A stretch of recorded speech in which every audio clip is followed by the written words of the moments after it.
Hey guys, tonight we travel back, way back. Back before the pyramids were even a blueprint, before the first clay tablet was stamped with writing, before stone circles were raised to greet the sun. You're standing on a vast, sun-baked plain under a brilliant blue sky. In the distance, a strange smudge on the horizon resolves itself into what looks like a giant, sprawling honeycomb made of mud. This is one of humanity's first attempts at a city, and there are no doors. Not a single one. Life here, 9,000 years ago, was tough, and to be honest, you probably wouldn't survive the week without access to a pharmacy. So, before you get comfortable, take a moment to like the video and subscribe, but only if you genuinely enjoy what I do here. Let me know in the comments where you're listening from and what time it is for you. Now, dim the lights, maybe turn on a fan for that soft background hum, and let's ease into tonight's journey together. The ground beneath your worn leather soles is cracked and dry. You've been walking for what feels like days, following the faint shimmer of a river that snakes through this enormous flat expanse known as the Kanya Plain. The air is warm and heavy with the scent of dry grass, distant marshland, and something else. Smoke. A thin, hazy veil of it hangs over your destination. As you draw closer, the settlement reveals its impossible nature. It's not a collection of separate houses with alleys and streets. It's a single, continuous block of buildings all packed together, shoulder to shoulder.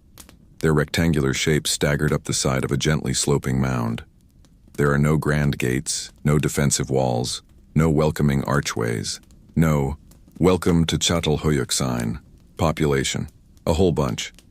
There's just a solid, uninterrupted mass of mud brick that rises from the earth like a natural formation. This is it. One of the largest and most sophisticated settlements of its time, a bustling hub in the Neolithic era, flourishing for over 1,000 years from roughly 7,500 to 6,400 BC. That's an incredibly long time. For perspective, that's a longer lifespan than the Roman Empire had. And yet, looking at it from the ground, it seems impenetrable. The walls are blank, windowless plains of plaster, weathered by countless seasons of sun and rain. You walk along its base, searching for an entrance, a passageway, any kind of opening. There's nothing.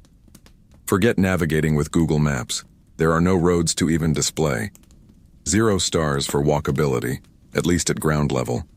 It's a fortress of domesticity, sealed tight from the world. Historians still argue whether Çatalhöyük should be called a city at all, or perhaps a proto-city, or just a very, very overgrown village. With a peak population estimated to be anywhere from 3,000 to 8,000 people, it was certainly crowded. But it lacks the monumental public buildings, the central administration, and the obvious signs of a ruling class that we associate with later cities like Ur or Babylon. Here, every building looks more or less the same. It's an architectural enigma, as if the architect was a bee who just discovered the convenience of right angles.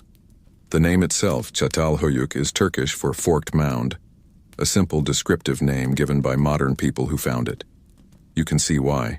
The settlement is built upon 2 distinct mounds, an eastern one where you now stand, and a slightly later western one across the riverbed.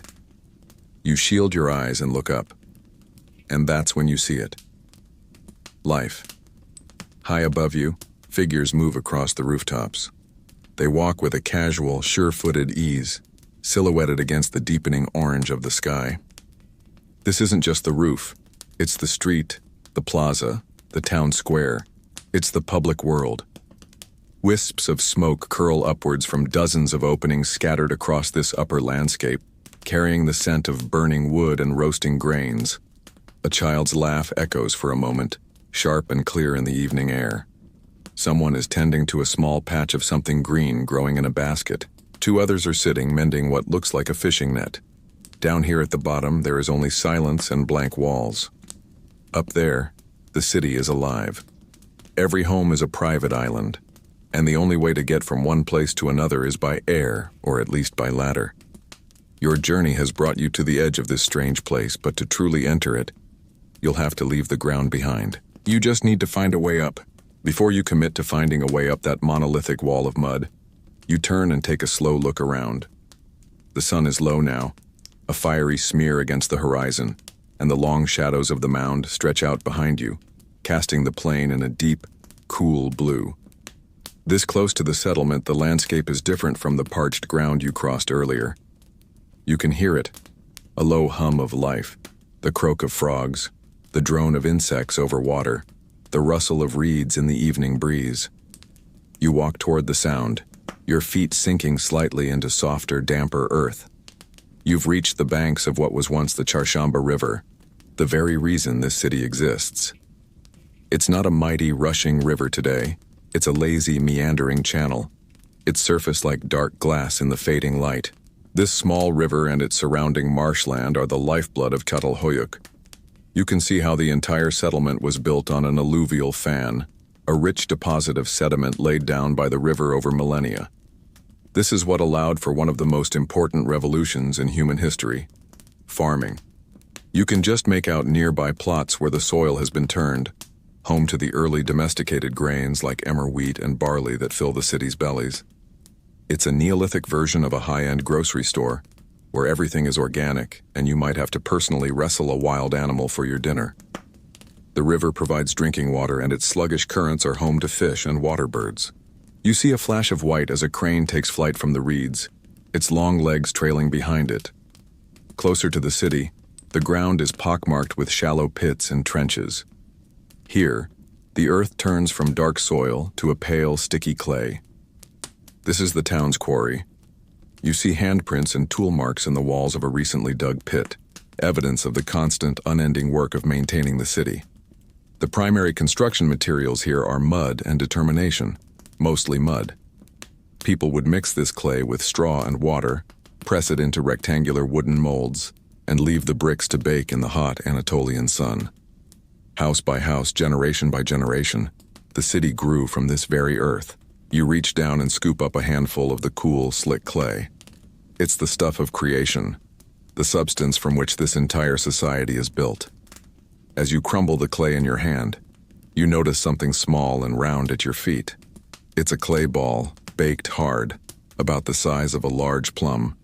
It's too uniform to be natural. You pick it up. It feels weighty, solid. All around, you spot others like it, scattered near a collection of hearths outside the main settlement. Archaeologists have found thousands of these, and their exact purpose is a mystery.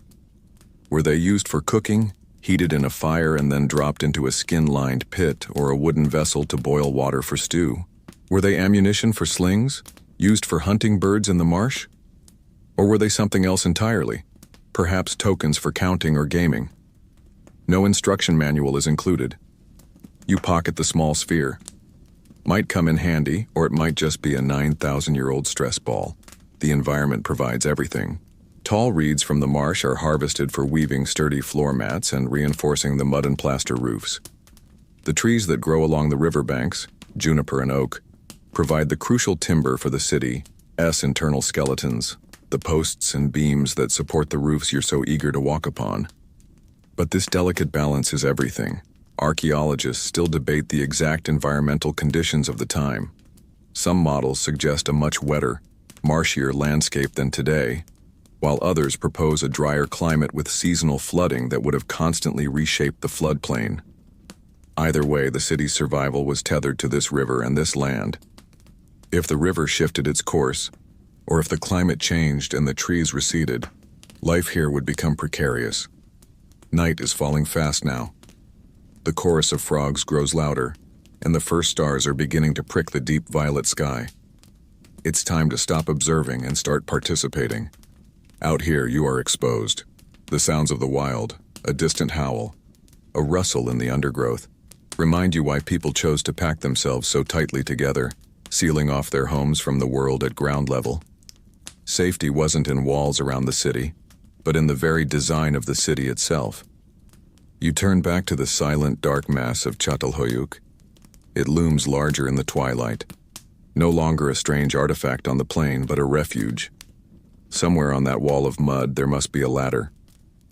You follow the base of the mound, your hand occasionally brushing against the rough, sun-dried plaster of the outer walls. The air is cool now, and the sky is a tapestry of deep indigo and the first faint glimmer of stars. Then you see it. Leaning against a section of the wall that is a little lower than the rest is a long, notched pole of juniper wood. It looks less like a ladder and more like a tall, angry splinter. The notches for handholds and footholds are crudely hacked into the trunk, spaced just far enough apart to be awkward. Safety regulations are clearly still a few millennia away. This is your only way in. You take a breath, place your hands on the weathered wood and begin to climb. The ladder trembles under your weight. Each upward pull is a small act of faith in the Neolithic engineering skills of a stranger. The wood is rough against your palms, smelling faintly of sap and age. As you climb higher, your perspective shifts. The vast, dark plain opens up behind you, a sea of blackness meeting the star-dusted horizon. The sounds of the marsh fade, replaced by the sounds of the city above. A woman's voice singing a low, repetitive melody. The rhythmic scrape of a stone tool against wood. The crackle and pop of a dozen small fires. You are rising from the empty wilderness into the heart of the human world. With one final effort, you pull yourself over the edge, your knees finding the solid, unyielding surface of a roof. You have arrived, and it is nothing like you expected. This is not a roof. It is a landscape. A chaotic, multi-leveled, bustling world stretches out before you under the open sky. The entire city is paved in a thick layer of white marl plaster, which glows softly in the combined light of the rising moon and the scattered fires, making it easy to see. Homes are built to slightly different heights, creating an uneven terrain. You have to step up a foot to get to the next roof, then down a few inches to the one after that. The city planner's motto must have been, "Just put it anywhere." It makes for a terrible mail delivery route, but a fantastic game of tag, which a group of small children seems to be proving as they dart past you, their bare feet silent on the plaster. Everywhere there is activity. It's like 1,000 backyards all merged into one, and nobody has a fence, or a yard, just a roof. Over there, a family huddles around a small, raised hearth, the flames illuminating their faces as they cook their evening meal in a clay pot. Not far from them, a man sits cross-legged, meticulously chipping away at a core of black, glassy obsidian, the sharp flakes catching the firelight as they fly. You were witnessing one of the specialized activity zones that archaeologists find traces of. This is the tool-making corner. This entire rooftop world is the city's public square, its main street, and its workshop, all in one. Any task that created smoke, dust, or required space and light happened up here, out of the cramped darkness of the homes below. You walk carefully, navigating this strange new geography. You pass piles of neatly stacked firewood, woven baskets filled with nuts and animal hides stretched out to dry. Ladders, just like the one you climbed, poke out of square holes in the roofs every 10 or 15 yards. These are the front doors.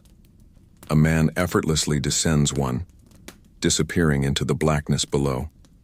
A moment later, a woman climbs out of another, carrying a sleeping child on her back. Historians and archaeologists still debate how public or private these rooftop spaces were. Was it a complete free-for-all? Or were there unspoken rules about whose roof you could cross and where you could linger? You feel like a tourist stumbling through a stranger's living room, trying not to step on anything important. You offer a tentative smile to a woman stirring a pot. She nods back, her expression unreadable, before turning back to her work. You are an outsider here, and it is very, very obvious. To belong, you can't just stay on the surface, you have to go deeper. Your eyes settle on a dark open square in the roof ahead. A ladder descends from it into perfect blackness. That is your next move. You stand at the edge of the abyss, a perfect black square cut into the pale rooftop. It feels a bit like breaking and entering, except there's no door to break, and everyone's doing it. It's more like dropping in. The sounds of the rooftop community, the chatter, the laughter, the scraping tools, seem to stop right at this edge, unable to penetrate the darkness below. From the opening wafts a current of warm air, thick with the smell of wood smoke, animal skins, and something vaguely like baked bread. It's the scent of a home.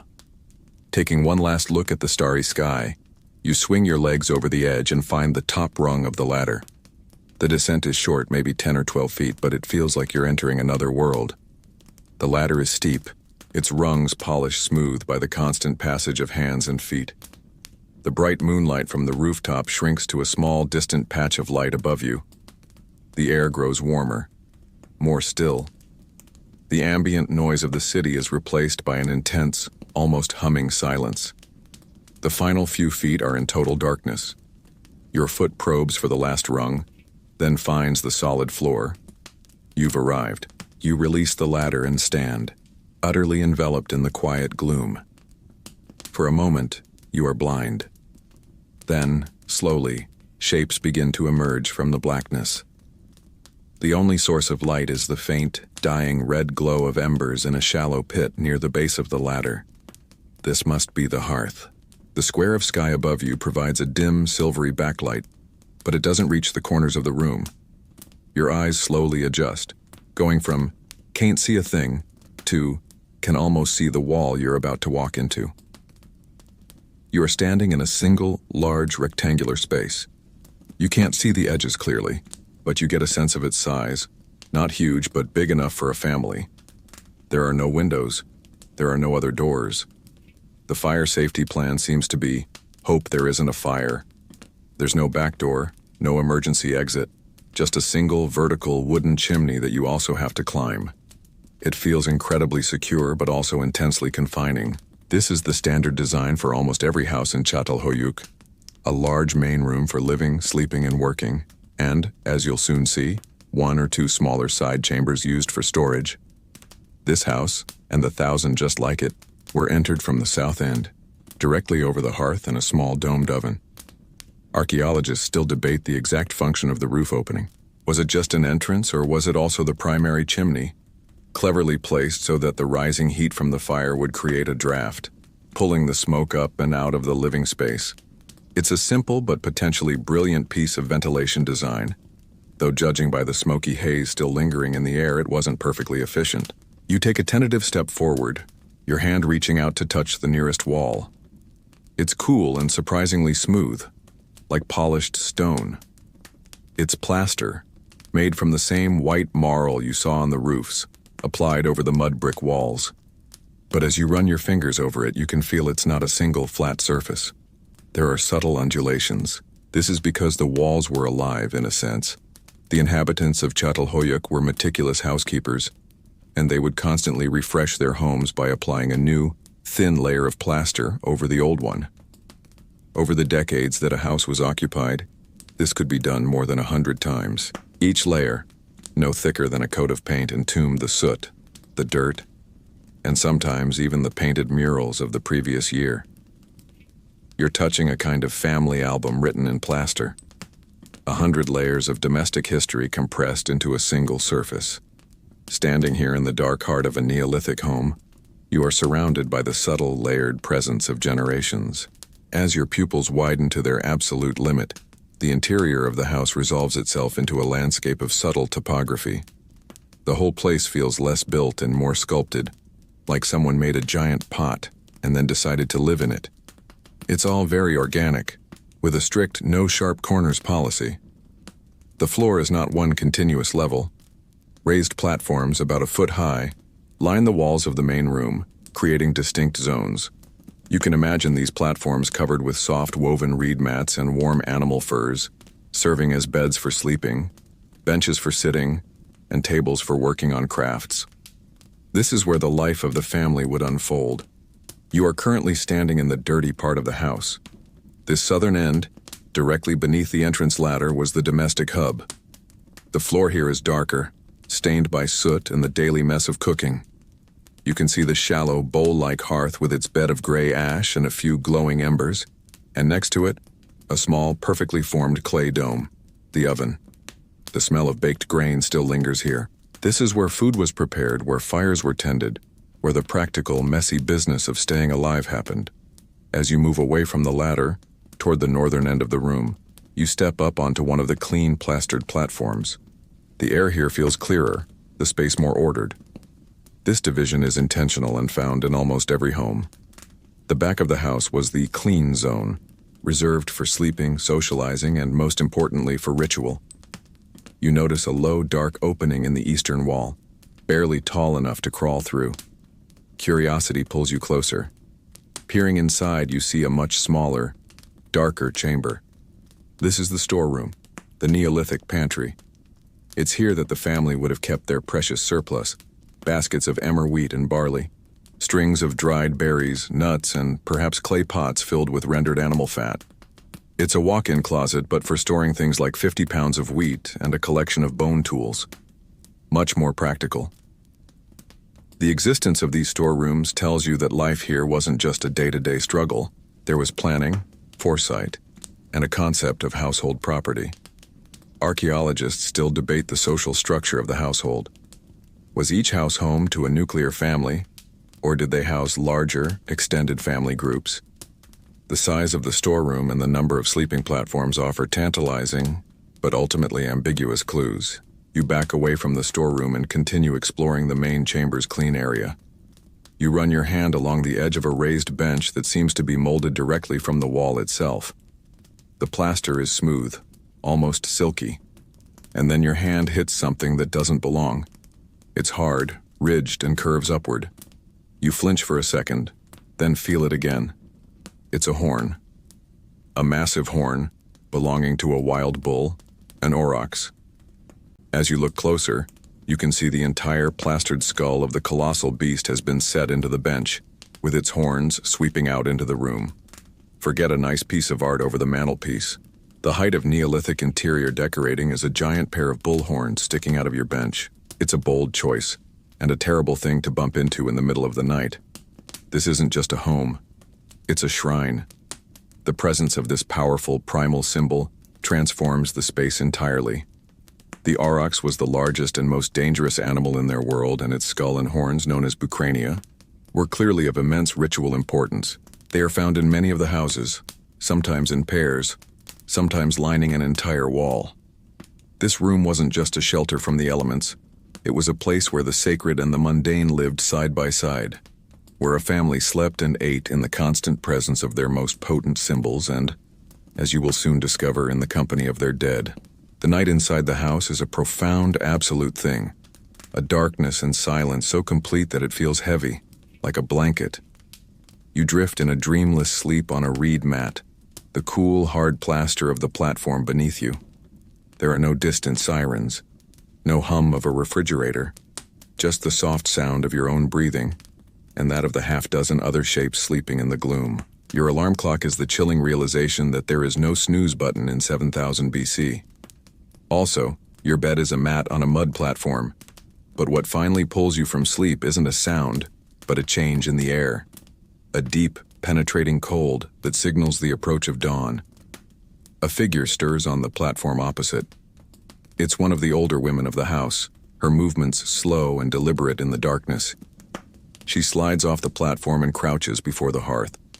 You can hear the soft rustle as she adds a handful of dried grass to the ash pit, then the gentle, rhythmic puffing of her breath as she coaxes the few remaining embers from last night back to life. For a long moment, there is only this soft sound. Then a tiny orange spark flickers. She nurtures it, adding twigs no bigger than her finger, until a fragile flame finally catches, wavering and uncertain. The first light of the new day isn't from the sun, but from this small, man-made star in the center of the home.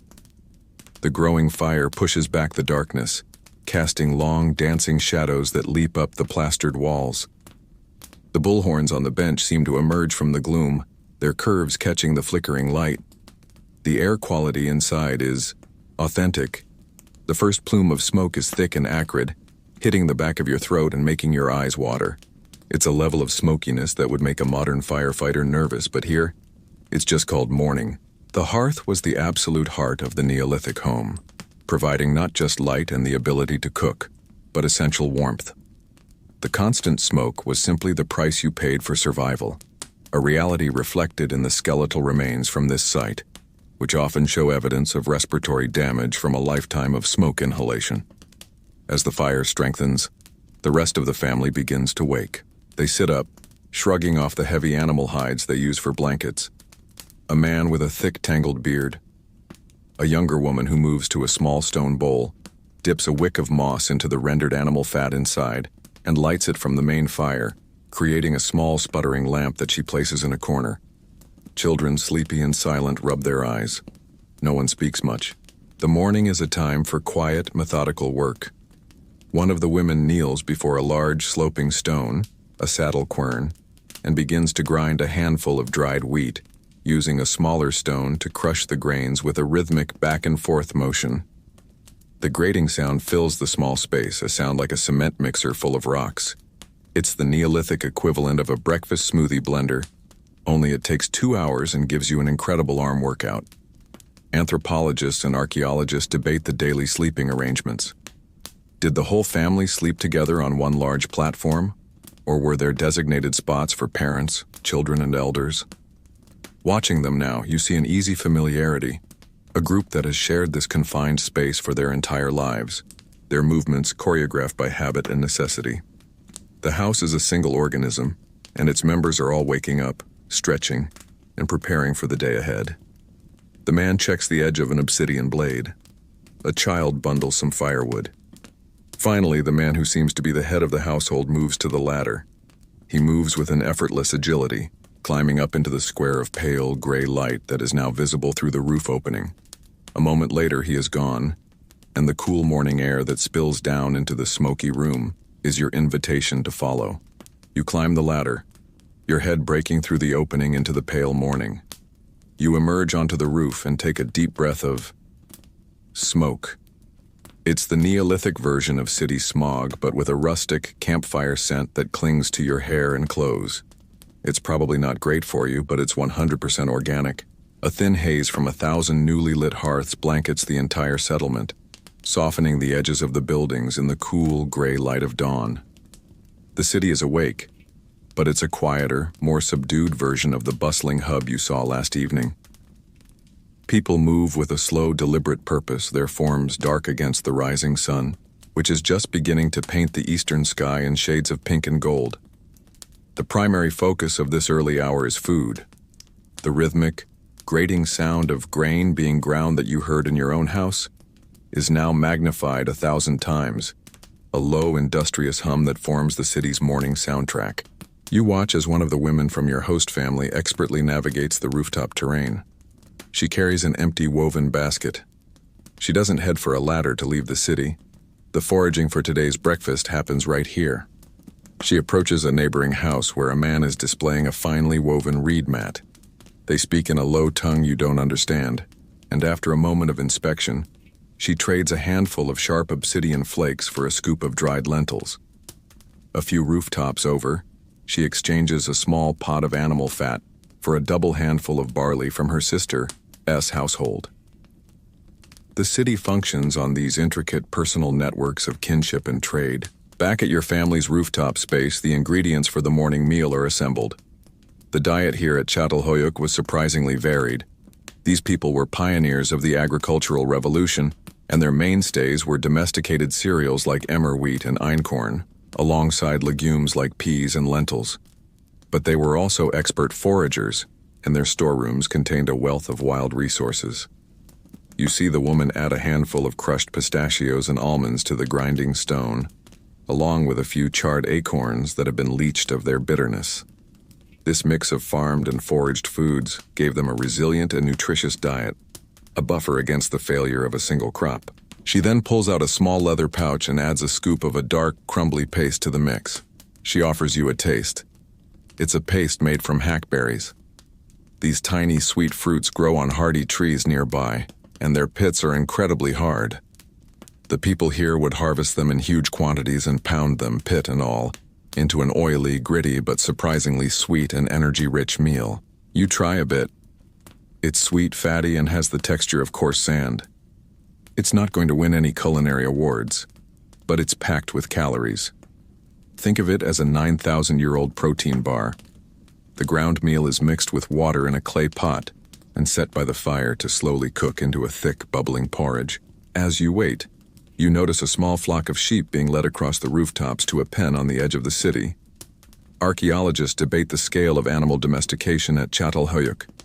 While they certainly herded sheep and goats, the evidence is complex. Were these animals fully domesticated in the way we think of today? Or were they still in a transitional phase, somewhere between wild and tame? their management a constant evolving experiment. Finally, the food is ready.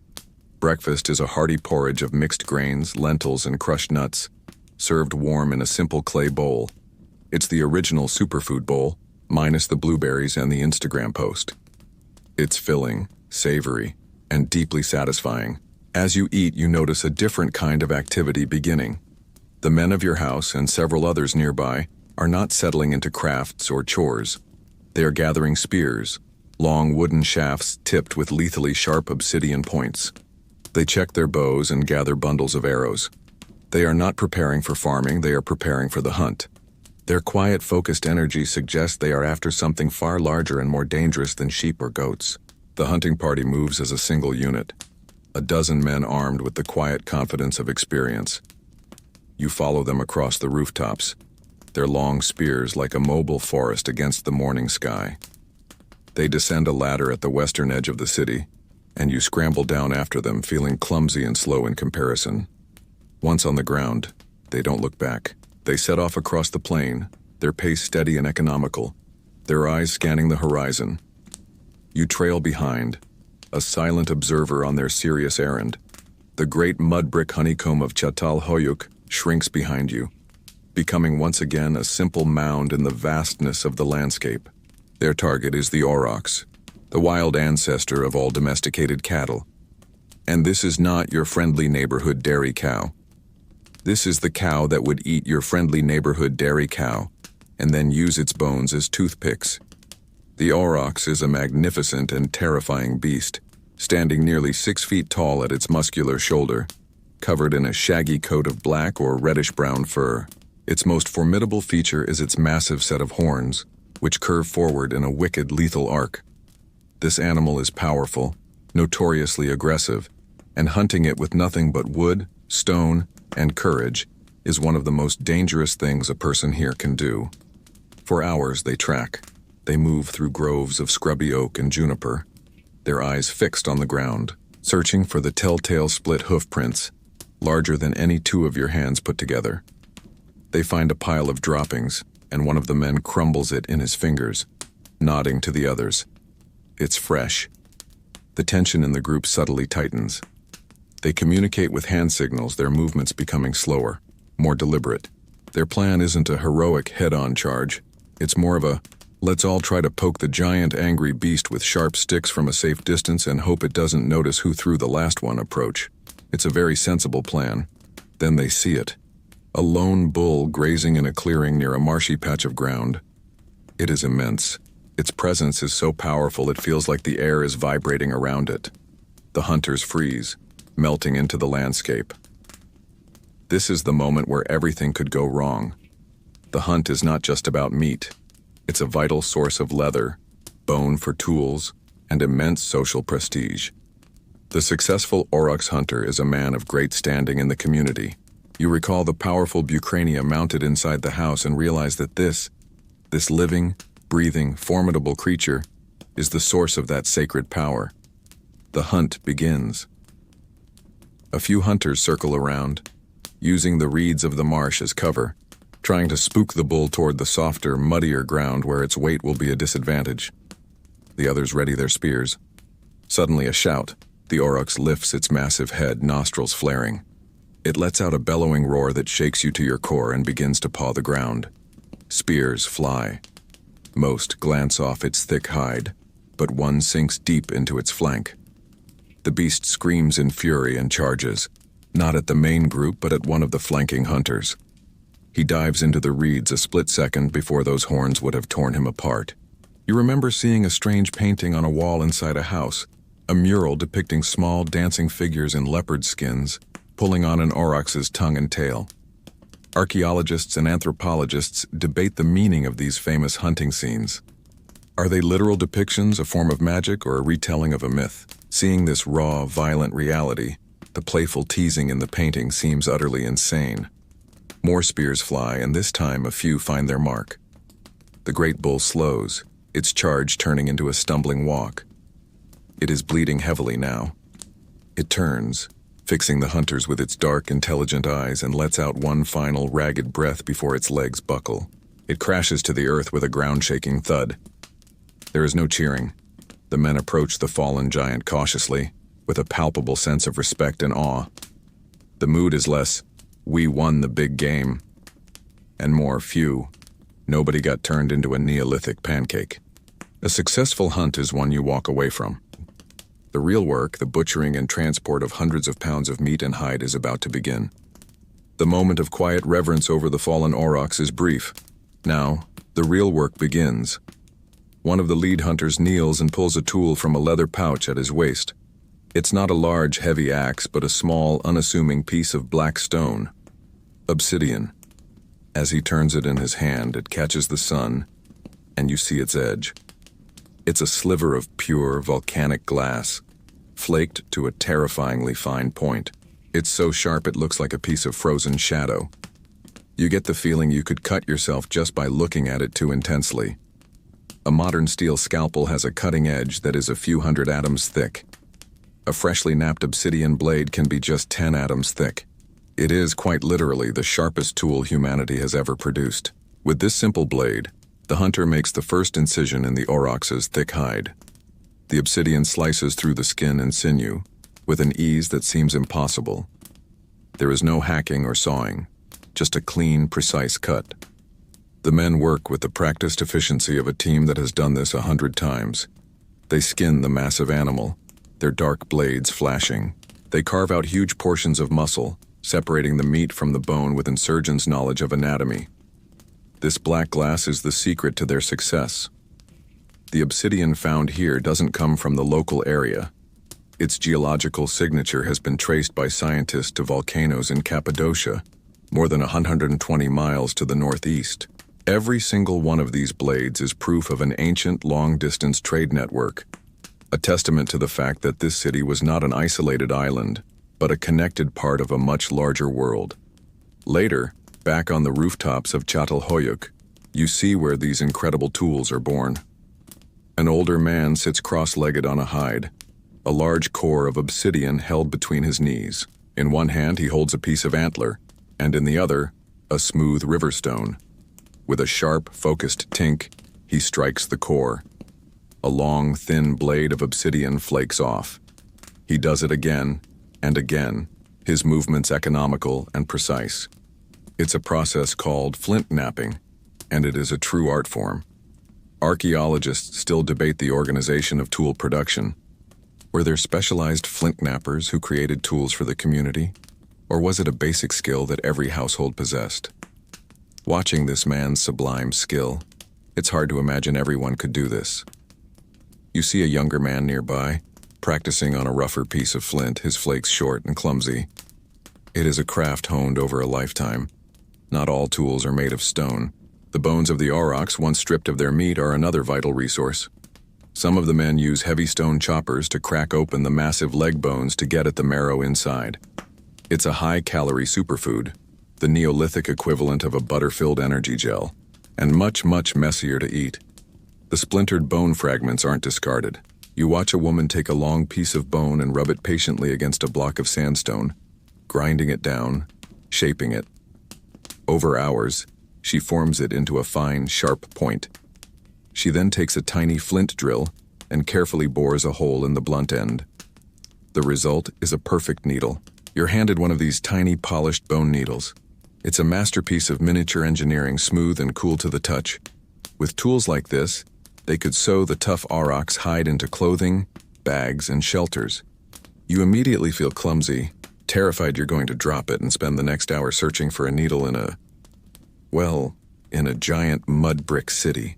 This entire society is built on this ingenuity, the ability to see a black rock and find a razor's edge within it, to see a leftover bone and imagine the fine seam of a garment. It is a world of quiet, profound craftsmanship. You carefully hand the bone needle back to its owner, your appreciation for her skill now immense. Your attention is drawn to another quiet, rhythmic activity happening nearby. A woman is standing before a simple wooden frame that leans against the plaster wall of her home. This is a warp-weighted loom. Dozens of threads hang vertically, held taut by heavy, donut-shaped weights of baked clay that dangle near the ground. The thread isn't the fluffy wool you might expect. Sheep of this era were hairy, more like goats, and their fleece wasn't suitable for spinning. Instead, this thread is made from flax, painstakingly processed to create strong, durable linen. With a smooth, practiced motion, the woman passes a shuttle carrying a cross thread, the weft, through the hanging warp threads. Then she takes a heavy comb-like tool made of bone and firmly beats the new thread upwards, locking it into the emerging fabric. It's a slow, hypnotic process. The finished cloth you can see from a piece lying nearby is a coarse off-white textile. The resulting linen fabric is a bit scratchy. It's not exactly high fashion, but it's durable and won't fall apart when you're climbing a ladder to get to your front door, which is a key feature. Archaeologists debate the primary use of these early textiles. Were they purely functional for clothing and bags, or did they also have significant social and ritual importance, used as burial shrouds or symbolic gifts to cement alliances? A few rooftops away, another fundamental craft is underway. A man is sitting on a reed mat with a large lump of wet gray clay. He is making a pot, but there is no spinning wheel. The potter's wheel hasn't been invented yet. Instead, he deftly rolls a piece of clay between his palms, forming a long, uniform snake. He takes this coil and adds it to the top edge of a half-finished pot, pinching and smoothing it with his wetted fingers, seamlessly blending the new coil into the wall of the vessel. Building a pot this way is a patient, intimate process, a slow coaxing of shape from formless mud. He gestures to a smaller lump of clay, inviting you to try. You're given a lump of clay to try it yourself. You attempt to roll a coil, but it comes out lumpy and uneven. Your attempt to build a symmetrical pot quickly starts to look less like a vessel and more like a melted traffic cone. Pottery is harder than it looks. You gain a profound respect for the simple, elegant, round-bottomed cooking pots and storage jars sitting nearby, waiting to be fired. This technology was a game changer. In fact, the earliest layers of settlement at Çatalhöyük are aceramic, meaning they predate pottery. The adoption of this craft during the city's lifespan revolutionized cooking, allowing for the boiling of grains and stews, which in turn unlocked new sources of nutrition.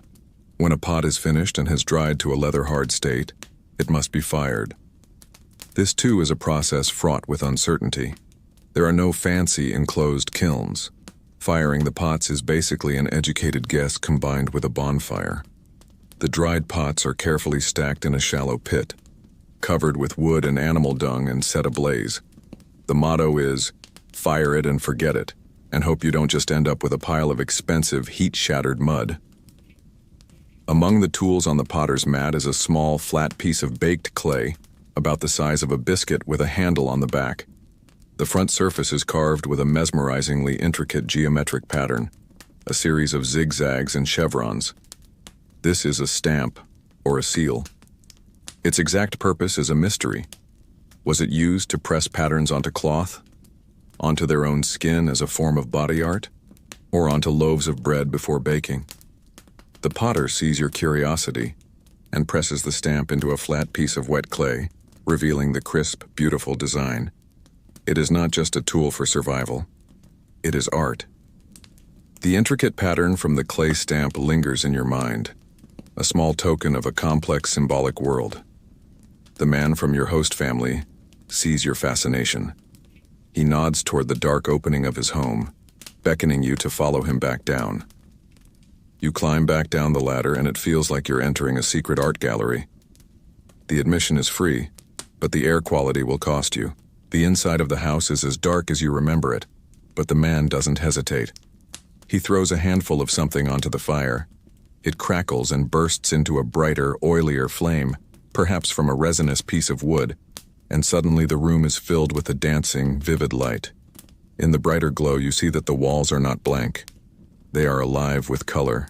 The smooth white plaster is a canvas for sprawling murals painted in a palette of rich, earthy tones. The deep reds and yellows are ground from local iron oxides. The black is made from soot, and the white is the plaster itself. You are standing inside a story.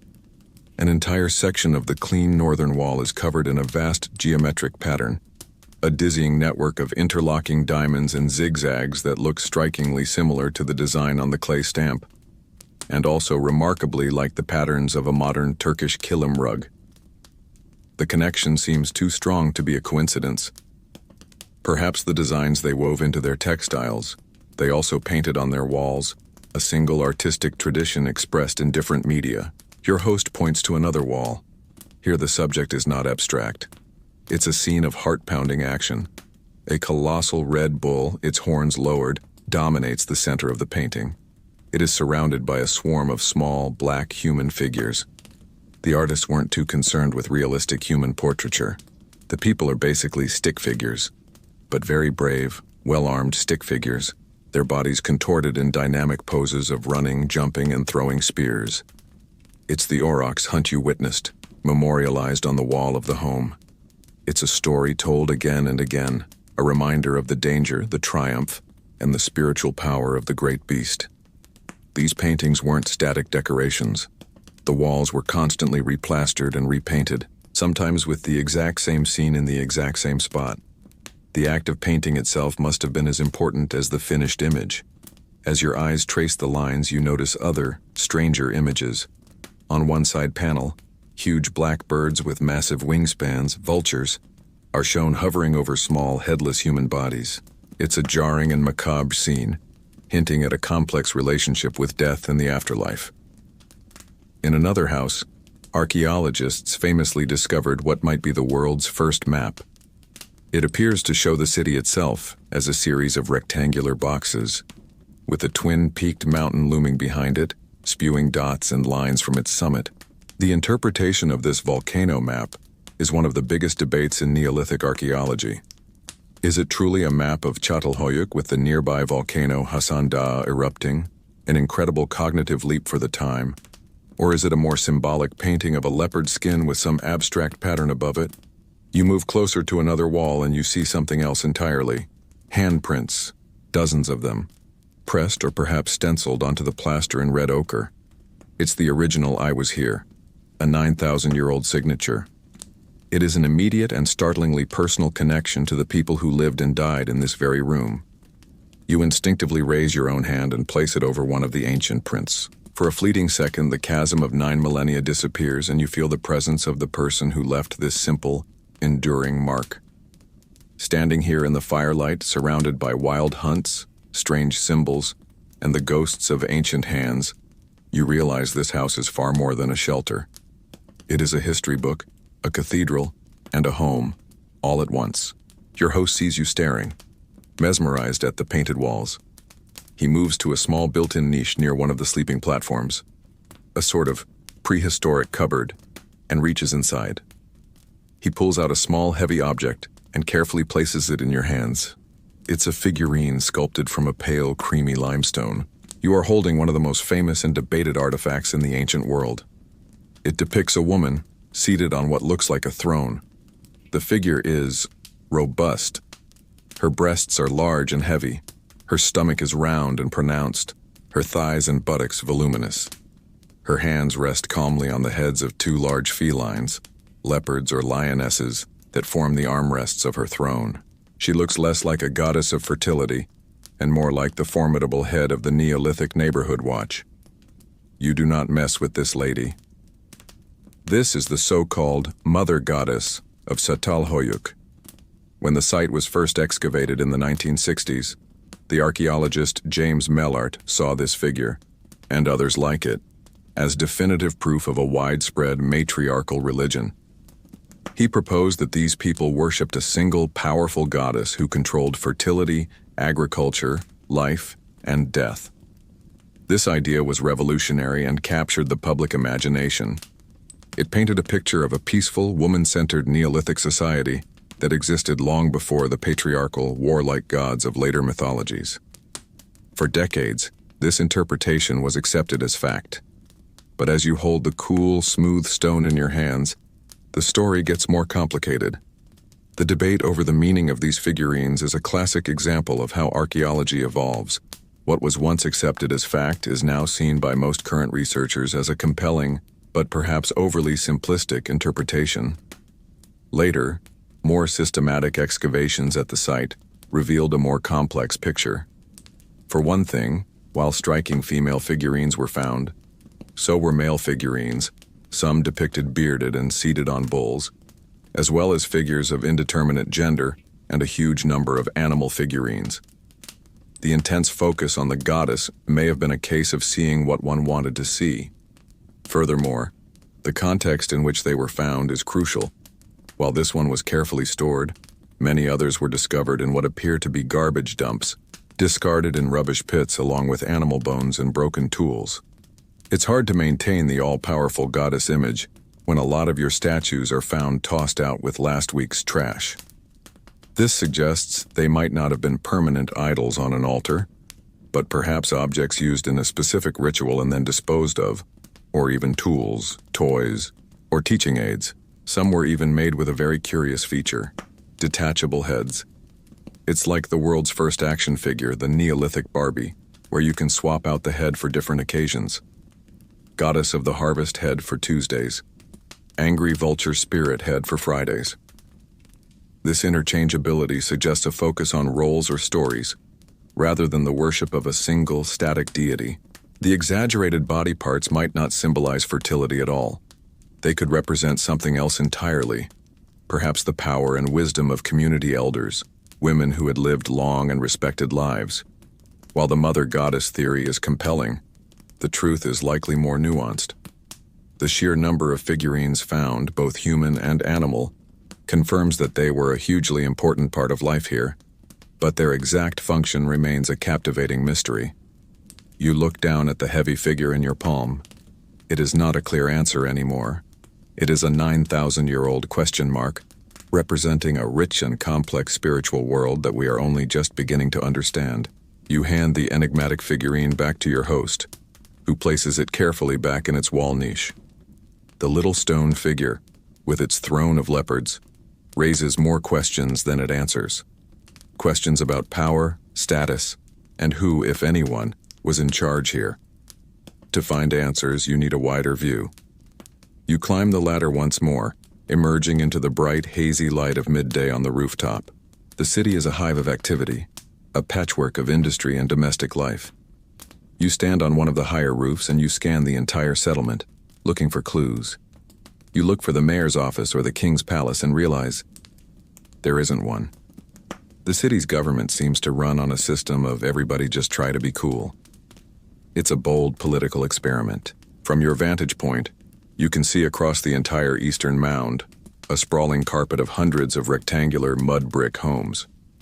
What's shocking is how similar they all are. There are no grand avenues leading to a triumphant palace. There is no sprawling temple complex that dwarfs the surrounding houses. There are no fortifications to separate a ruling class from the common folk. Every entrance is a simple hole in the roof. Every house is made of the same earth.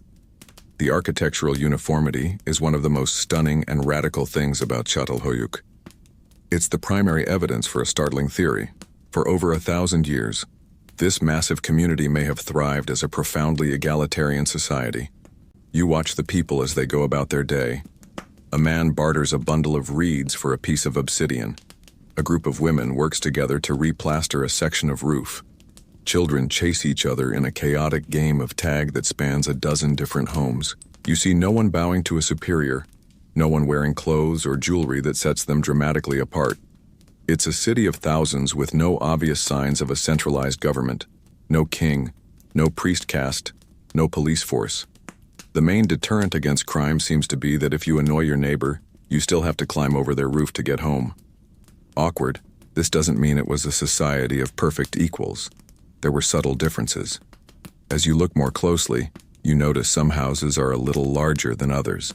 Some, like the one you are in, contain more elaborate murals or a greater number of powerful bullhorn installations. And while most people were buried with simple grave goods, a few skeletons have been found with more valuable items. There's no king, but there might have been a guy with the shiniest rock.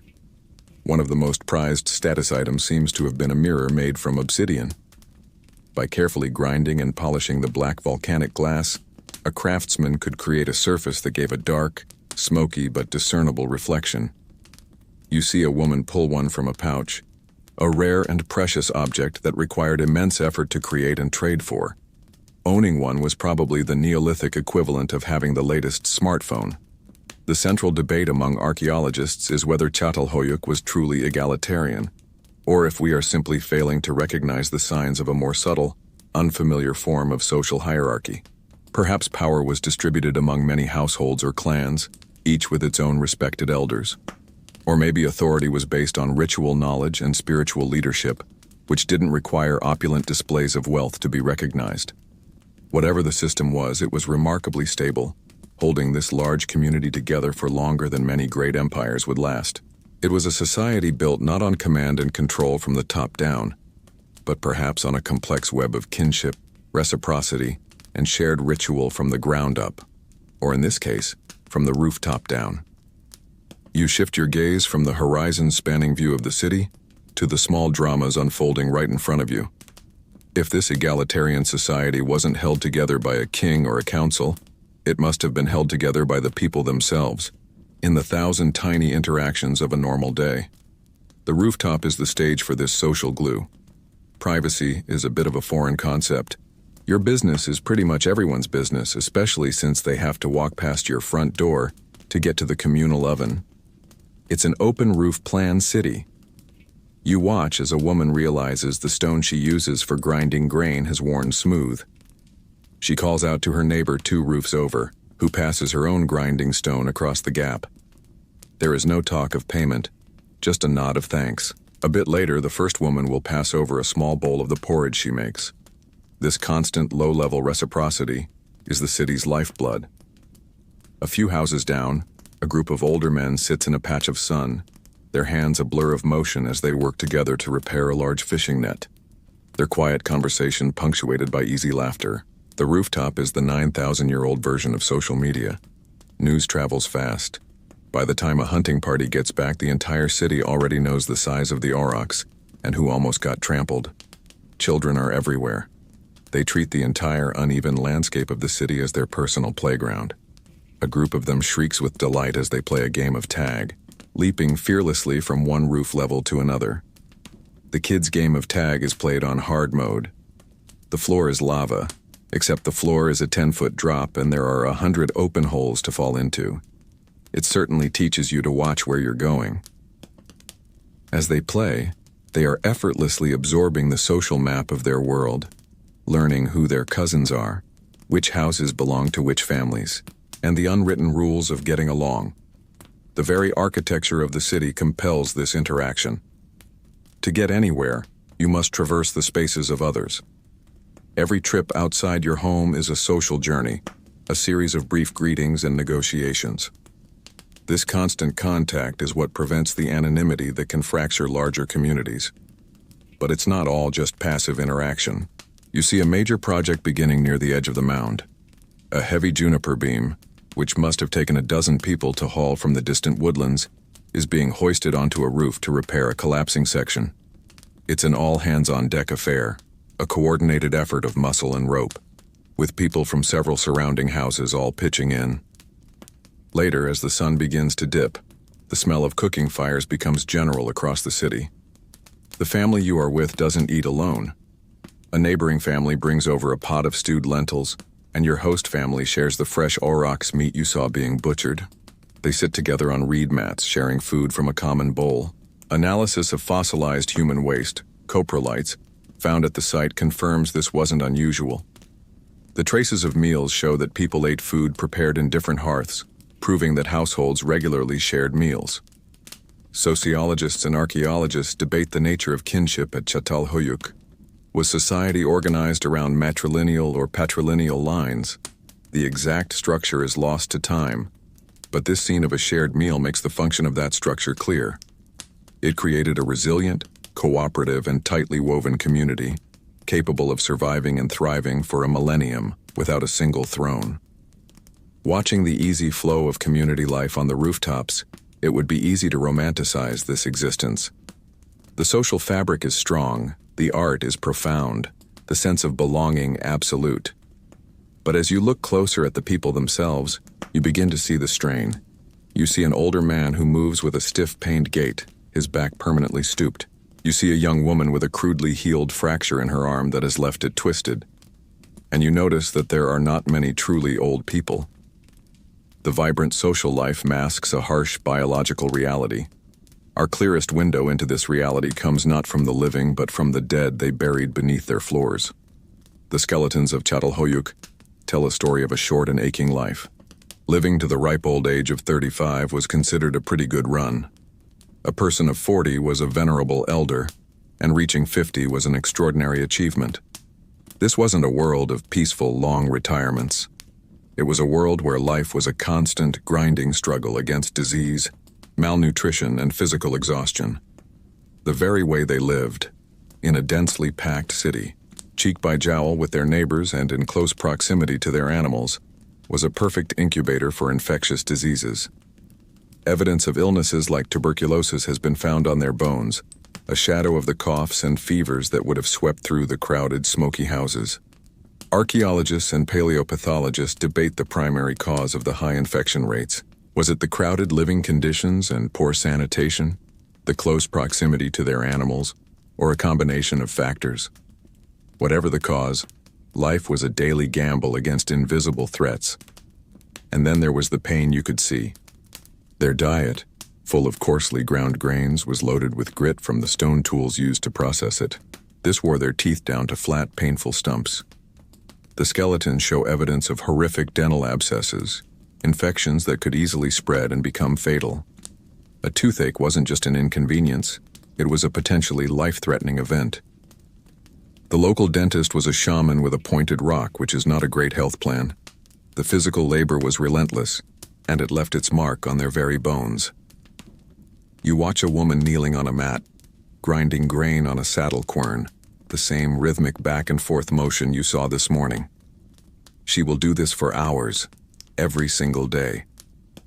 The skeletons of the women here often show a specific form of arthritis in their big toe joints, a repetitive stress injury from spending a lifetime kneeling in just this position.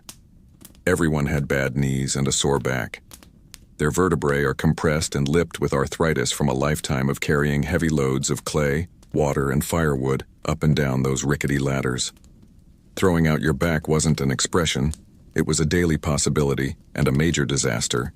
The strong communal bonds you witnessed were not a luxury, they were a survival imperative. In a world without modern medicine, a debilitating injury or a serious illness was something you could not overcome alone. You relied on your family and your neighbors to feed you, to care for you, to keep the fire lit.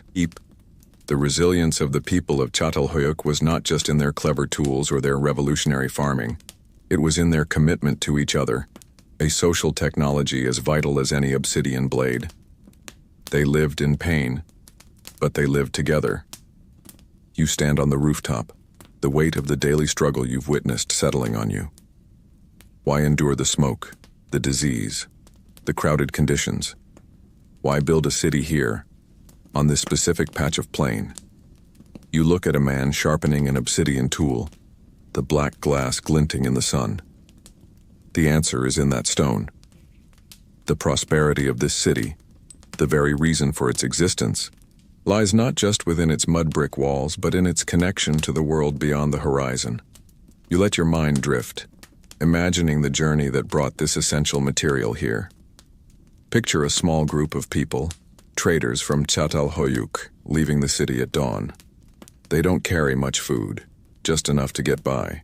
Their real currency is what they carry on their backs to trade: tightly woven bolts of linen, expertly crafted bone tools, perhaps aurochs hides, or bags of surplus grain from a good harvest. It's the ancient equivalent of trading your artisanal, gluten-free sourdough bread for a high-end Japanese kitchen knife. They set off on a 120-mile trek to the northeast. The journey is long and dangerous, a multi-week ordeal with no roads, no hotels, and a very real possibility of encountering predators or hostile strangers. The 5-star rating on their travel blog would be for survived. For days they walk, navigating by the shape of distant hills and the course of rivers. Finally, the landscape changes. The flat alluvial plain gives way to a bizarre, almost lunar terrain of twisted volcanic rock. This is Cappadocia, the source of the black stone. They don't dig deep mines. The obsidian lies on the surface, the result of ancient lava flows that cooled rapidly. They search for nodules of the highest quality, testing them for impurities. But they are not alone. This territory belongs to other people, and the obsidian is their wealth. The trade is a tense negotiation, perhaps done with a minimum of words, a careful display of goods and a weighing of value. Archaeologists debate the nature of this long-distance exchange. Was it direct trade with parties from Çatalhöyük traveling all the way to the source? Or was it down-the-line trade where goods were passed from one village to the next? The answer is likely a mix of both. But the result is the same. The traders from Çatalhöyük eventually return, their packs now heavy with cores of the precious volcanic glass. Their arrival is a moment of communal triumph. The raw material for the tools that will butcher their hunts, harvest their crops, and define their lives has been secured. This is the city's secret. It sits on a fertile plain perfect for agriculture, but it lacks good stone. By producing a food surplus, it could afford to trade for the best tool-making material in the region. It was a hub, a middleman, a center of industry and exchange. We know this for a fact because of modern science. A technique called X-ray fluorescence allows archaeologists to match the precise chemical signature of an obsidian artifact to its home volcano. This has allowed them to map the invisible highways of Neolithic trade with stunning accuracy. And the trade wasn't just for practicalities. You see a woman wearing a delicate necklace of bone beads, and among them are small white seashells. Finding a seashell from the Mediterranean here is like finding a coconut in the middle of Siberia. Someone went to a lot of trouble for that fashion accessory. These small luxury items prove that the network connecting Çatalhöyük to the wider world was used not just to bring in the necessities of life, but its small, beautiful pleasures as well. Life and death in this city are woven together so tightly, they are almost the same thing. You learn this in the most direct way possible. An old woman in your host family, the same one you saw coaxing the fire to life, passes away in her sleep.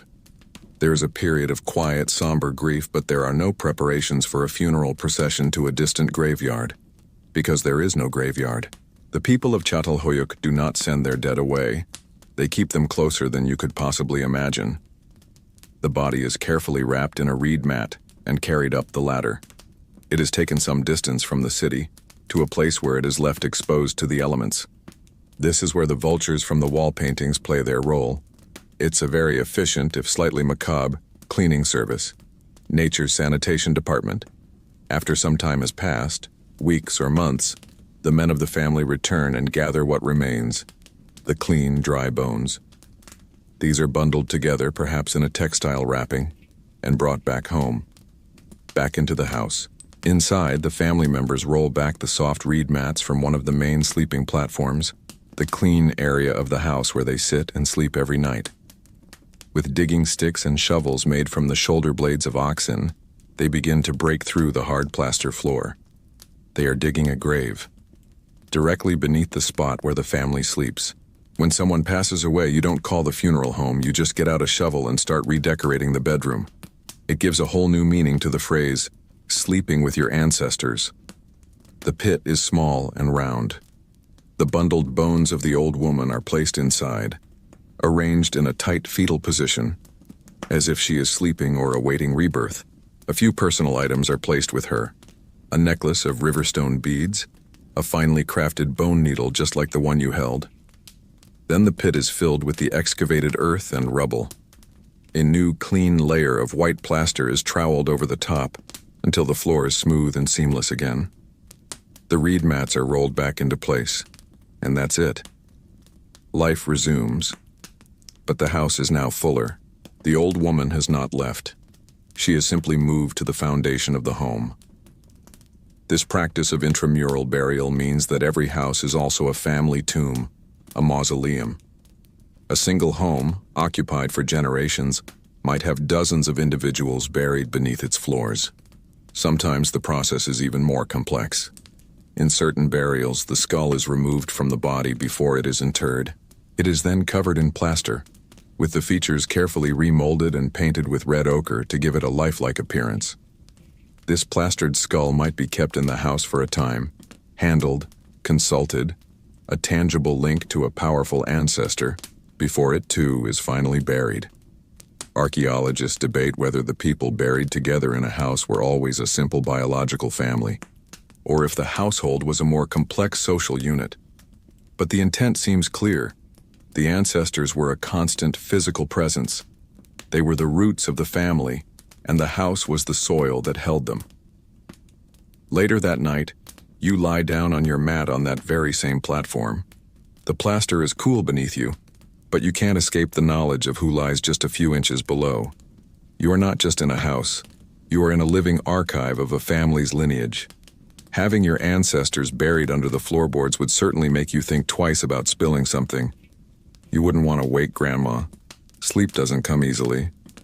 You feel the immense weight of history, not as an abstract concept, but as a literal physical presence just beneath your back. You lie in the thick, smoky darkness, the presence of the dead beneath the floor a palpable weight. Sleep is impossible. The fire has died down to a few faintly glowing embers, providing no light, only a vague, residual warmth. The only illumination is the soft, silvery rectangle of the roof opening, a window to the distant, uncaring stars. Your eyes, now fully accustomed to the gloom, trace the shapes in the room, and they are drawn again and again to the great curving horns that emerge from the wall. You sit up, compelled to understand. You move silently across the floor and stand before the plastered bench. In the faint light, the bacranium is a ghostly presence. It's not just two horns stuck in the plaster. You run your hand over the surface and can feel the entire frontal bone of the aurochs skull entombed within.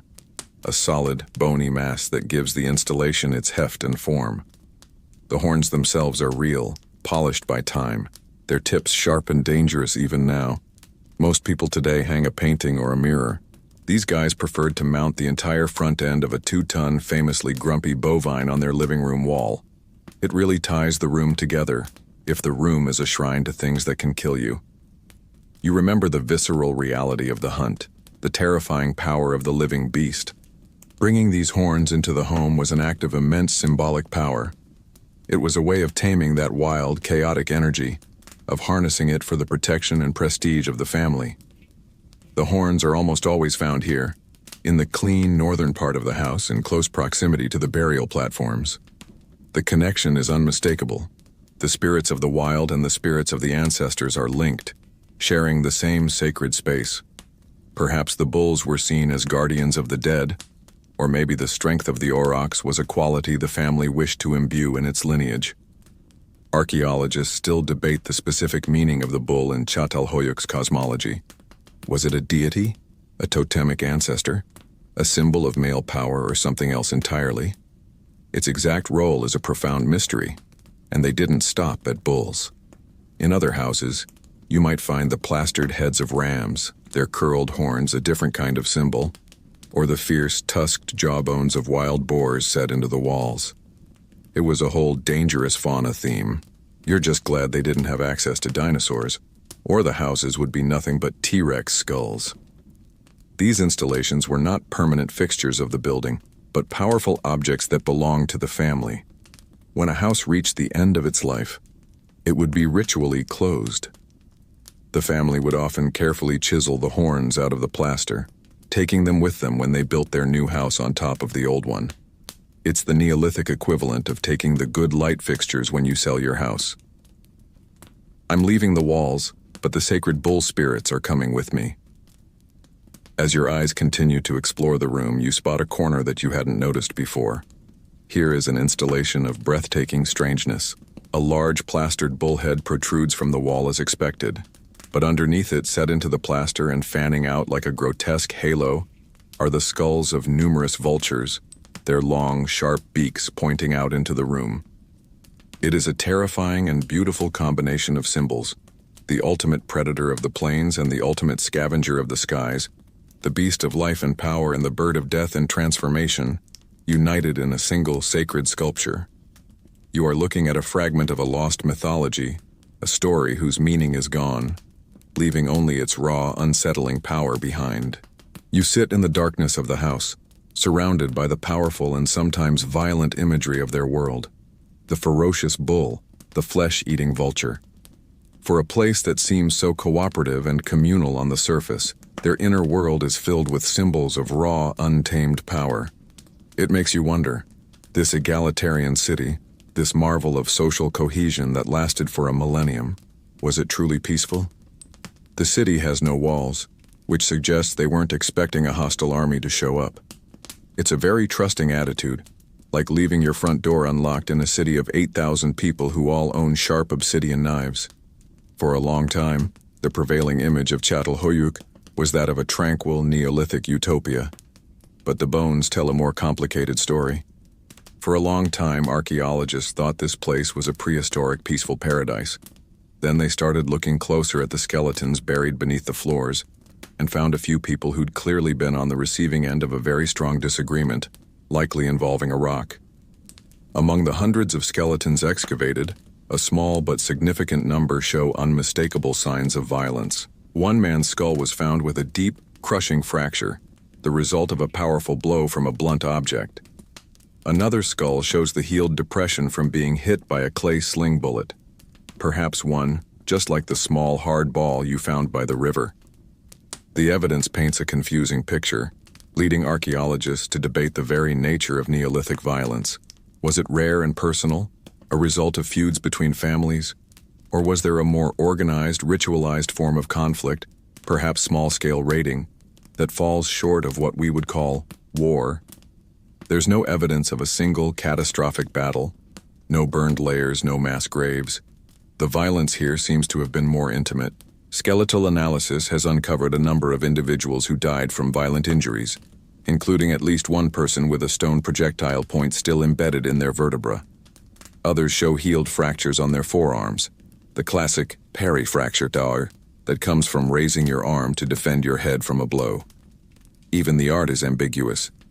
You think back to the hunting murals on the wall, the small stick-like figures swarming the great bull. We call them hunting scenes, but are they always? Some scholars have suggested that these paintings could be metaphors, depicting conflict between different clans or groups, with the powerful animal representing the other. It's a speculative idea, but it reminds you that their symbolic language is something we can never fully translate. It turns out that even in a highly cooperative, egalitarian society, sometimes the answer to, "Can I borrow your grinding stone?" is a club to the head. Some things about people, it seems, never change. So Çatalhöyük was not a perfect, peaceful utopia, but it was not a violent, war-torn society either. The truth, as it often is, lies somewhere in the messy middle. It was a human community in all its complexity. It was a place of immense cooperation, of shared meals and communal labor, of deep ancestral reverence. And it was also a place where tempers could flare, where disputes could end in death, and where life was fragile not only due to disease and hardship, but occasionally due to the actions of other people. The lack of walls suggests they did not fear an outside enemy, but the cracked skulls and broken bones suggest they sometimes had reason to fear each other. The heavy, complicated reality of life and death in Çatalhöyük settles in your mind. This is a tough, pragmatic world, but it is not a world without joy. As evening approaches, a change comes over the city. The normal, steady rhythm of the day dissolves. A current of excitement, of anticipation ripples across the rooftops. The usual low hum of industry is replaced by a buzz. It's the Neolithic equivalent of a city-wide block party, and the main dish is a car-sized cow you just spent all day chasing. The successful aurochs hunt is the catalyst. A food surplus of this magnitude is a rare event, a windfall that must be shared by the entire community. All across the city, large fires are being built in communal hearths, burning brighter and hotter than the small domestic fires. The smell of roasting meat, rich and savory, fills the air, a scent so powerful it's almost intoxicating. Women are bringing out baskets of their best dried fruits and nuts. Men are rolling out large clay jars. The entire city is preparing for a feast. As the sun vanishes and the stars ignite in the black sky, the rooftop landscape transforms. It is no longer a collection of family workspaces, but a single sprawling banquet hall, illuminated by the flickering light of 100 fires. The sounds of a bone flute, a high, haunting melody, drifts on the cool night air, accompanied by the steady, rhythmic beat of a hide drum. The food is brought out, and it is shared with everyone. Huge chunks of roasted aurochs dripping with fat are passed from hand to hand. There are no plates, No formalities. You are handed a piece of the rich, smoky meat, and you eat it with your hands, the juice running down your chin. You're handed a bowl of a thick, cloudy beverage. It's an early form of beer, brewed from fermented wheat, tasting a bit like sour, liquid bread. It won't win any awards, but after a few bowls, climbing down your roof ladder gets a lot more interesting. This feast is more than just a big meal. It's a vital social mechanism. Anthropologists debate the primary function of such large-scale feasts in non-hierarchical societies. Were they purely a celebration? Or did they also serve as a competitive arena, where ambitious families could gain prestige by providing the most food, hinting at the beginnings of social rank? Watching the joyous, chaotic sharing all around you, it feels less like a competition and more like a necessary act of communal survival and release. In a wide open space, an old man, his face a roadmap of wrinkles in the firelight, is telling a story. It's the story of the hunt you witnessed, but it's growing in the telling. The bull is now twice as large, its horns like sharpened moons. The hunters are quicker, braver. The part where the aurochs almost flattened one of the hunters gets a huge laugh from everyone, except for the hunter who was almost flattened. He just smiles and shakes his head. This is how a society without writing remembers its history and reinforces its values, through story, through performance, through shared experience. Later, the drumming grows louder, and a space is cleared. People begin to dance, a simple shuffling, stomping dance that follows the rhythm of the drum. It is a dance of joy, of exhaustion, of gratitude. You are pulled into the circle, and you stomp your feet on the hard plaster floor along with everyone else, a temporary member of this ancient, vibrant community. For one night, the hardships, the pain, and the tensions are forgotten, burned away in the firelight, drowned out by the music and soothed by the profound, simple pleasure of a full belly and a shared celebration under the endless stars. The morning after the feast, the city moves in a collective hungover hush. The great fires are now just circles of white ash, and the rooftops are littered with the discarded bones of the great aurochs. The air, for once, is almost clear of smoke, and a profound quiet has settled over the homes. It seems the Neolithic hangover is just as bad as the modern one, only their remedy is muddy water instead of aspirin. In this quiet, reflective atmosphere, you start to notice things you hadn't before, the slow, creeping changes that threaten this ancient way of life. You walk to the edge of the city, the same spot where you first climbed up, and you look out at the landscape. You look at the river, and it seems less impressive than before. The channel that was once a sluggish but definite river is now barely a trickle in a wide, muddy bed. The marshland that lapped near the city's edge seems to have pulled back, leaving a cracked, dry plain in its place. The city's prime waterfront location is becoming scenic mudflat view. This isn't a single dry season. This is a long, slow retreat. The lifeblood of the city is thinning. Your eyes drift to the distant woodlands. The stands of juniper and oak that provide the essential timber for the houses, the posts, the beams, the ladders, are no longer a short walk away. You can see the faint dark line of them far on the horizon. For over 1,000 years, the people of Çatalhöyük have been harvesting these trees. Now the local forests are gone. Getting a decent piece of lumber requires a multi-day hike. It's the world's first and longest commute to the hardware store. The very success of the city, its size and longevity, has created a massive environmental footprint. It has consumed its own landscape. This is confirmed by the very bricks of the city. You examine the wall of a newer house being built on top of an older one. The bricks are different. An older brick, taken from a deeper level, is dense and well-made, full of sand and shell fragments from a nearby healthy river. The newer bricks are paler, crumblier, made from a different kind of clay, the sort you find when the good stuff has been exhausted. Paleo-environmental studies confirm what you are seeing. The climate here grew progressively drier around this time, and the Çarşamba River slowly but surely began to shift its course, moving away from the city it had nurtured for so long. Archaeologists debate how quickly these environmental changes impacted the society. Was it a sudden crisis that caused social breakdown, or was it a slow, gradual adaptation over many generations? What you see is not panic. It is a slow, grinding increase in effort for the same result. The walk for wood is longer. The crops in the drier fields yield less. The reed beds for weaving mats are thinner. The foundations of their existence, water, food, and shelter, are not crumbling but slowly eroding. The great feast last night felt like the peak of this culture's vitality, a celebration of abundance. But today, in the quiet light of the morning after, you can't escape the feeling that it was a peak from which the only way to go is down. The subtle signs of environmental strain you noticed have begun to manifest in the people themselves. The city feels different. The easy cooperative rhythm has a new underlying tension. The neighborly spirit is getting a bit strained. "Can I borrow your grinding stone?" is now met with a longer pause, a more calculating look. "What's in it for me?" The social contract that held this place together for so long is being renegotiated under duress. Life has become a harder bargain. There is no single moment of collapse, no dramatic flight from a burning city. The end of Çatalhöyük is a slow, quiet, and deeply personal affair, repeated house by house, family by family, over generations. You witness one such departure. A family has made the decision. Their conversations are quiet, their movements deliberate. They are packing. Not everything, just the essentials. The precious obsidian cores, a bag of seed grain for the next harvest, the sharpest bone needles, and the warmest hides. It is the Neolithic version of moving to the suburbs for an easier life with a bigger yard and your own front door. Then comes the most important and strangest part of their departure.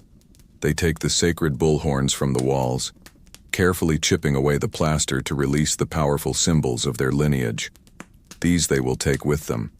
But the house itself, the home that contains generations of their ancestors, cannot simply be left empty. It must be given a proper burial.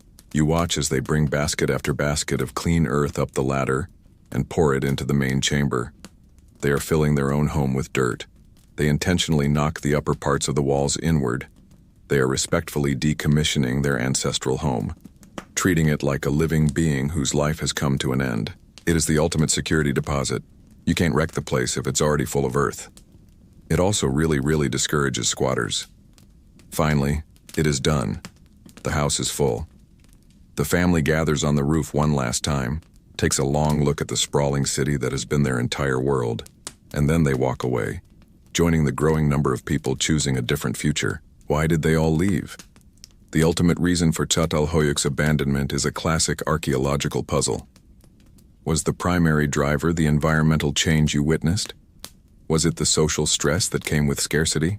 Or was it the pull of a new way of life?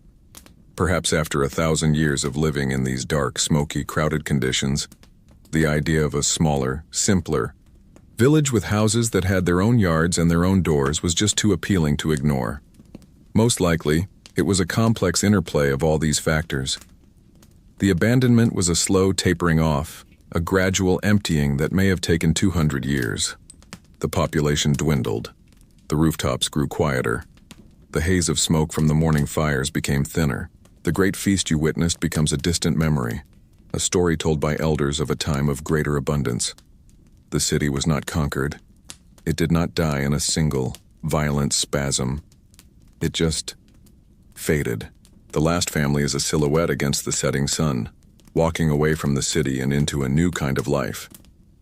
And then there is silence. A profound, deep silence that the city has not known for more than 1,000 years. The wind whistles over the empty rooftops, a lonely, mournful sound. The fires are out. The voices are gone. The city's long, vibrant life is over. Now its second life, as a memory buried in the earth, begins. You remain, a timeless observer, as the seasons begin their slow, relentless work. The first winter, snow settles on the rooftops, its weight pressing down on the unmaintained structures. In the spring, rains wash away the top layer of plaster, exposing the mud brick bones underneath. The sun of the first summer bakes the bricks, cracking them. Weeds, the hardiest of pioneers, find purchase in these cracks. Grass grows on the rooftops. The city's final resident is the wind, and it's a terrible housekeeper. Its idea of tidying up is to just cover everything in a thick blanket of dust. Years blur into decades. The heavy timber roof beams, no longer protected, begin to rot. One by one, with groaning sighs of collapsing wood and earth, the roofs fall in. The sharp, rectangular outlines of the city begin to soften and slump. The walls, no longer supported, crumble. The wind, blowing ceaselessly across the flat Kanya plain, carries fine particles of soil and sand, depositing them over the decaying city. The seasonal rains wash down more silt. Layer by layer, the city is being gently, methodically buried. It's the ultimate act of self-preservation, like a clam closing its shell. The world is getting too complicated, it says. I'm just going to take a 9,000-year nap. Centuries pass. What was once a city is now a low, sprawling, man-made hill. The Turkish word for this is a hoyuk, and it is this process that gives the site its name. Deep inside the mound, a slow chemistry is at work. The carbonate-rich soil creates a hard concrete-like layer, encasing and preserving the delicate remains of the past. Geomorphologists and archaeologists debate the precise rate of the mound's formation, but the result is undeniable. The city is not being destroyed, but preserved. Millennia slide by. The world outside changes beyond recognition. New people enter the plain, speaking new languages. A shepherd, centuries later, builds a small fire on the gentle slope of the hill, thinking it's just a convenient high spot to watch his flock from. Little does he know he's set up his tent on top of about 5,000 people's living rooms. The great empires of the ancient world rise and fall. The Hittites, the Romans, the Byzantines, their armies and their trade caravans pass across this plain. And to them, the forked mound of Çatalhöyük is just another feature of the landscape, its secrets sleeping soundly beneath their feet. The memory of the city, of the people who lived and died here, has vanished completely from human knowledge. It is a ghost, waiting patiently in its tomb of earth for a new kind of magic, a new kind of ritual to bring its story back into the light. For 9,000 years, the hill keeps its secrets. The silence is broken only by the wind and the cry of birds. For millennia, the biggest excitement the hill sees is a passing goat. Then, one day in the summer of 1958, the silence is broken by the sound of a sputtering truck engine. A British archaeologist named James Mellart, a man with a keen eye for the subtle lumps and bumps in a landscape that signal a buried past, has come to the Kanya plain. He surveys the unusually large forked mound. He walks its surface and finds what he is looking for: fragments of handmade pottery, and crucially, the unmistakable black, glassy flakes of obsidian. He knows with a certainty that makes his heart beat faster that he is standing on something immensely important. A few years later, he returns, not alone, but with a team. The age of quiet sleep is over. The age of excavation has begun. You watch as a long, straight trench is carefully cut into the side of the mound. It is a slow, methodical process. Archaeology is a profession that combines the patience of a saint with the back problems of a professional wrestler. It's hours and hours of scraping away dirt with a tiny brush, hoping to find something more interesting than another rock. For days, they find only layers of earth, the accumulated dust of millennia, and then a trowel scrapes against something that is not earth. A hard, flat, unnaturally smooth surface. Plaster. It's a wall. They follow it. Soon they find another, and another. They are not digging up a simple hut. They have uncovered a house. As they clear the earth from inside, they find the raised platforms, the hearth, the side storage room. Then in the house next door, they find another just like it. They realize they have discovered the impossible city you once walked, the city with no streets, the honeycomb of homes. The discoveries come thick and fast, each one more astonishing than the last. A patch of colored plaster becomes a vast hunting mural. The red of the aurochs still shockingly vibrant after 9,000 years in the dark. A strange lump of clay becomes the figurine of a woman seated on a throne of leopards. They find the bucrania, the great horns still firmly set in the walls. They find the skeletons, tucked carefully beneath the sleeping platforms. The world is stunned. The discovery was a shock. It was like finding out that your quiet, boring neighbor has been living a secret life as a superhero. The Neolithic period suddenly got a lot more interesting. The initial interpretations of the site by its discoverer James Mellart, particularly his grand theories of a peaceful, matriarchal, mother goddess cult, were hugely influential. But archaeology is a science that is constantly evolving. These initial romantic ideas are now heavily debated and revised by current researchers, who use new scientific techniques to build a more complex and data-driven picture of the past. The story of the city's rediscovery is also the story of how our methods for understanding it have changed. The ghost that slept for so long under the hill has been reawakened, its bones and its art now telling their story not to a shaman in the firelight, but to the entire world through the patient. Questioning language of science. You stand now at the edge of the great archaeological trench, looking down into the excavated houses. Tourists whisper in different languages, and the hot Turkish sun beats down on a protective canopy built over the delicate mud brick walls. The journey is over. You have walked the rooftops, descended into the smoky homes, witnessed the hunt, and sat through the feast. So there you have it. A city where your front door is a hole in the ceiling, and your downstairs neighbors are your great-great-grandparents. It certainly makes a modern HOA dispute seem trivial. What is the legacy of this strange and ancient place?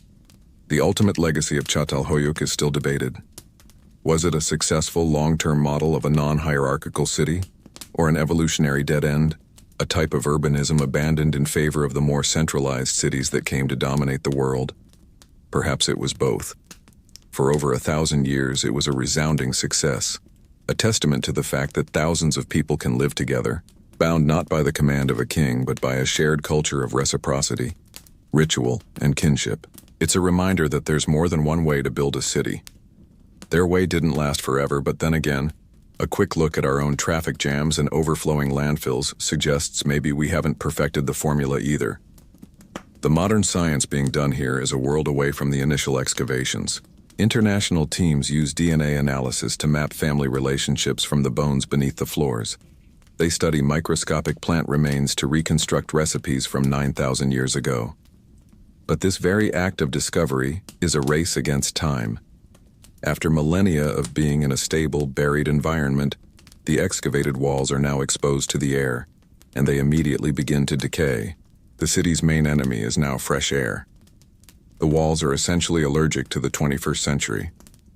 But the whispers from these mud brick walls are clear enough. They speak of the universal human desires that span the millennia. The desire for a safe and warm home, the need for a community to rely on, the impulse to create art that explains the world, and the profound need to remember and honor the dead. The people of Çatalhöyük were not so different from us. Their lives were harder, their world was smaller, but their hearts were just as human. They lived, they loved, they grieved, and they built a world for themselves, a sprawling, smoky, beautiful, and utterly unique honeycomb of mud and dreams. And so our journey through the quiet, ancient city comes to a gentle close. The fires on the rooftops have long since burned to ash, and the voices that once echoed across the open spaces have faded into a soft and distant murmur. The images of the hunt, the vibrant paintings on the walls, and the faces in the firelight can all begin to soften now, receding like a dream you are just beginning to forget. There is nothing more to see, nothing more to learn tonight. The story is told, and the city can return to its long and peaceful sleep under the earth. You can let the details drift away, leaving behind only a feeling of warmth, of connection to a time so very long ago. All that remains now is the quiet of your own room, the gentle hum of the fan, and the comfortable weight of your own blanket. The past is a quiet and distant country, and you have returned home safely. There is only the darkness now, a soft and welcoming darkness, ready to guide you into your own deep and restful sleep. Let your thoughts become as slow and as quiet as the dust settling over the ancient mound. Let go of the day. It is time to rest.